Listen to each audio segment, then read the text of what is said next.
Yan po si Philip Glendiganos. Madadala na sa mental. Nagiging budoy na siya, ala budoy.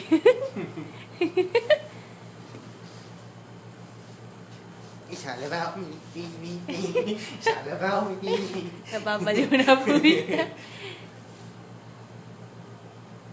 Parang titigin-tigin mo. Yakadiri. Bili! Anong bili? Anong bibiliin ko? Doon, sa baba. Bili ka ng banana Q. Naka-admit po siya ngayon sa Manila Adventist Medical Center. Nababaliw na po itong taong to. Beware. You can't see me. You can't see me.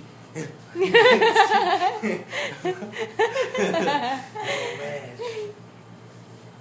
the blink of an eye, you will not see me.